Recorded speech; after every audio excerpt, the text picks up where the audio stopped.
But you're absolutely right. If you look down this list, I included just a few of the different ways that people can give referrals to others, right?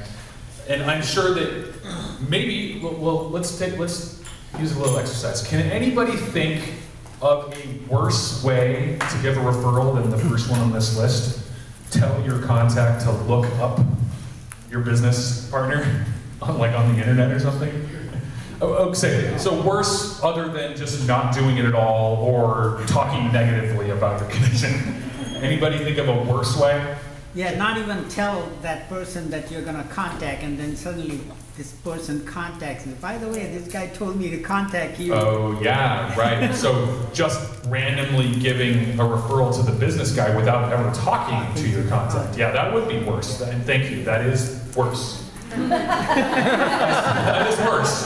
Thank you.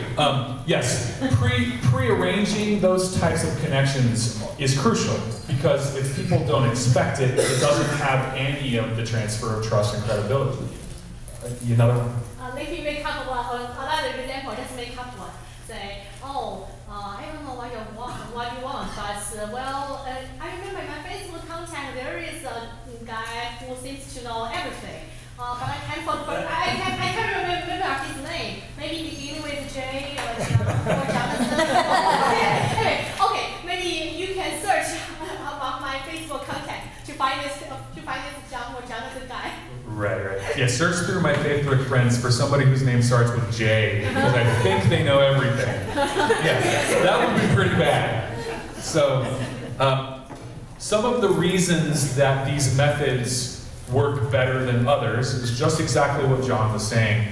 Some types of communication have a tendency to transfer that trust and credibility better than other types, right? So as we move down the list, we go from vague to specific, from impersonal to more personal. So just handing your contact the business card of the guy you want to refer to, that's a pretty weak referral, right?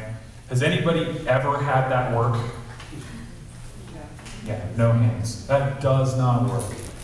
Going the other direction is slightly better. So taking the business card or card of the person you're referring and handing it to the business, that can work because it's on the responsibility of the person who's providing the solution to make that connection. It's still pretty weak. Still pretty weak.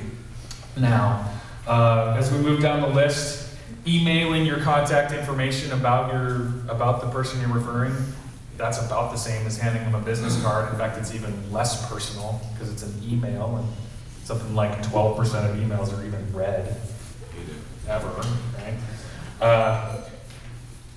A joint email introduction.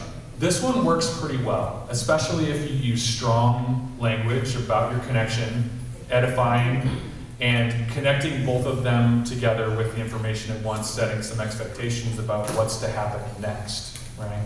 If many of those elements are missing, it just becomes another email, right?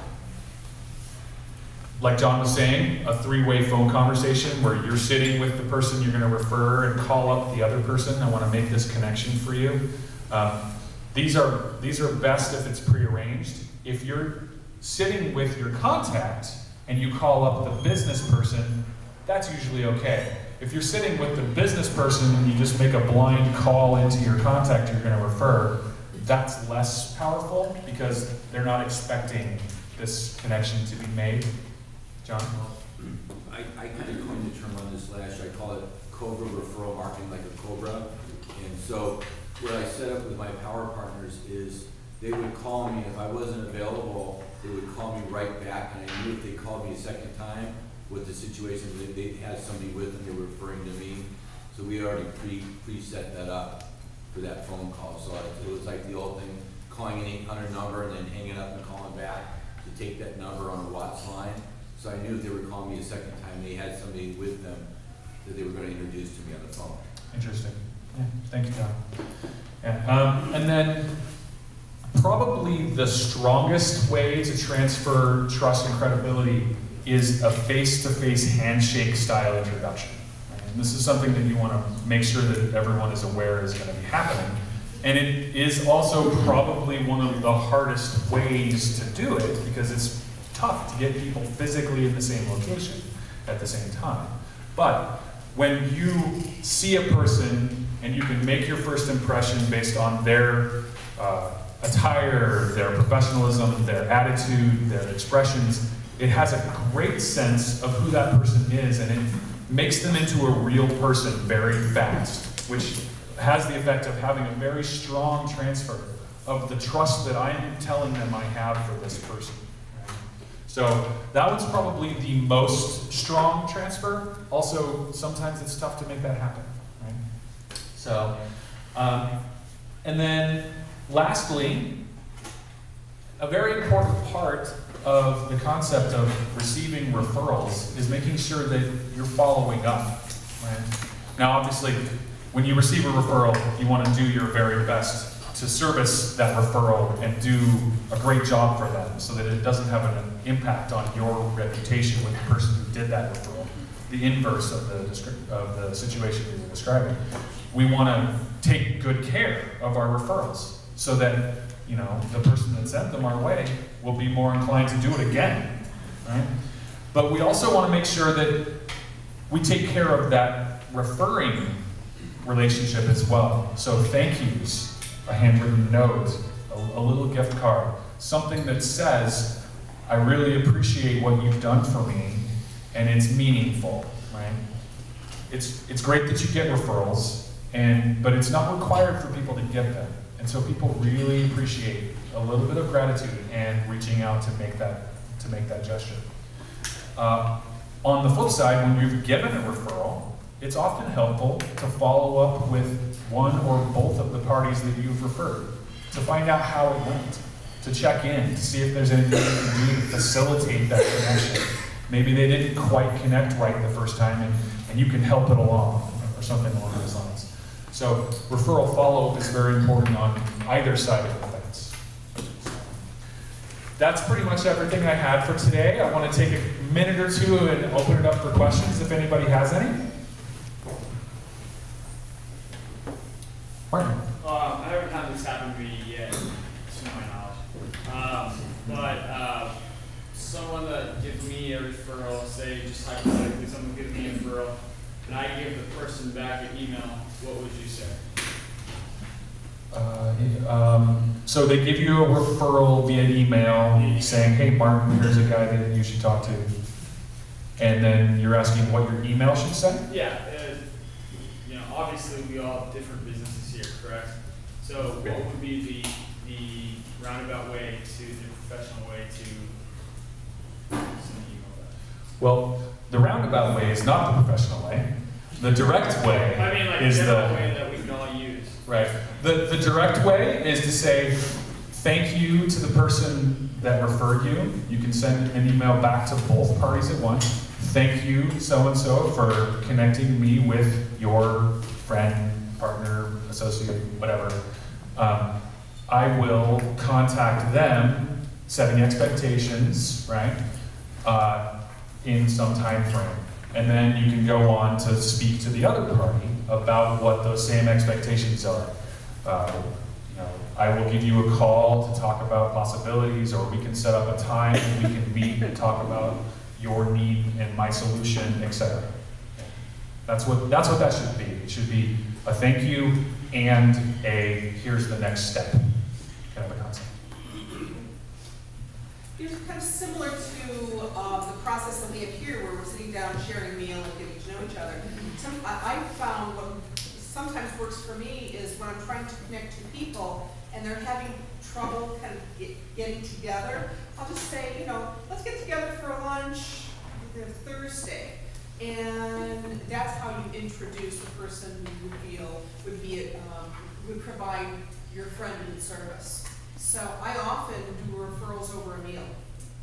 Okay, so that's related to a follow-up concept, right? So you've made an introduction in some way. They're not connecting necessarily, and you want to help them further it along. Or sometimes it's initially I'll just say, sure, let's get together for lunch. That's a great way for that introduction to be a face-to-face handshake style connection. Okay, fantastic. Thank you. Avi? I would just add to that is that if somebody gives you a referral by email, I would first ask this person, who is this person? who are you referring to? You know him personally? You know him? Can I mention your name? If not, it's basically kind of a cold call.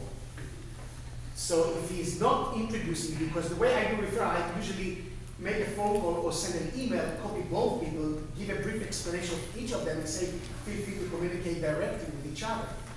But if you just, hey, this is the phone number, it's basically like picking up the yellow pages and grab a name and a number. If you don't know any information about it, it really doesn't have much. Right. So you're talking about a situation where the referral was made to you in a way that wasn't joint or wasn't prearranged with the contact. No, the same thing like Martin mentioned. You got an email and somebody say, hey, contact this person. That's not really a referral. You don't know much about it. There's no introduction. Because the power of a referral is when you edify the person that you are going to refer to. Right.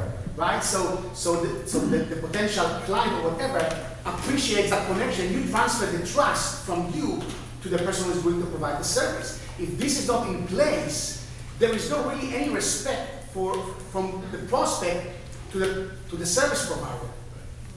And that's why it's basically a cold call. You're calling, who are you? I don't know. I actually made the assumption for Martin's question that email was sent to both Martin and the other person as way of a referral, right? So if that's not the case, those aren't great referrals, right? That's just someone telling you to call someone or telling you about someone. A great referral is when both parties are aware and both parties are interested in the connection. Sally? I just wanted to point out that that's the perfect definition of the difference between a referral, which means somebody expects something, and a lead, which means nobody knows what's going to happen. Right, yeah, that's very true. Cold referrals like that aren't really referrals. They're just leads. Thank you, Sally. So basically what you're trying to do there is trying to make a joint introduction so that you can edify both people.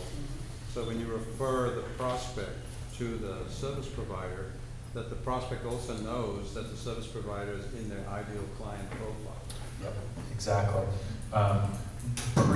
Pre-arrangement of this connection is crucial. If you just go around randomly sending emails to people, connecting them, it has close to zero impact. But when you talk to someone, establish that you know how to have a solution, find their need, and that you're going to make the connection for them, that's when it has power, more power. Okay. So the one thing that has worked well for me in the past is in my business, which I won't discuss, there's a lot of times when other service providers that we provide referrals to back and forth are working in the same general area of a person's life, and we'll use each other to collaborate with it and to demonstrate the expertise. So like an example that I can think of that isn't in my business is if I were a contractor and I was working with somebody and part of a remodel they want to do windows, I might call up my window guy right there and say, hey, I'm working with Mrs. Jones and she's wondering, in her case, would vinyl windows work or should she really have the wood windows? And we can discuss it with Mrs. Jones right there. Now, how likely is it that Mrs. Jones is going to choose that window provider for the windows? It's highly likely. So the collaboration piece is something that I've noticed is lacking a lot when people, they just kind of want to hand you off. But when you collaborate, it creates this really super strong bond and likelihood of using it. Right. That's related to that sense of community concept. If you can demonstrate that you have a close bond with the person you're referring them to, that you work with them and you know them intimately on a business level, that gives your referral, your contact, a much better sense that they're going to be taken care of. And like Casey was saying, they're far more likely to go with someone that they feel is a partner or a collaborator or a close relationship with the person that they actually know. All right, thank you so much.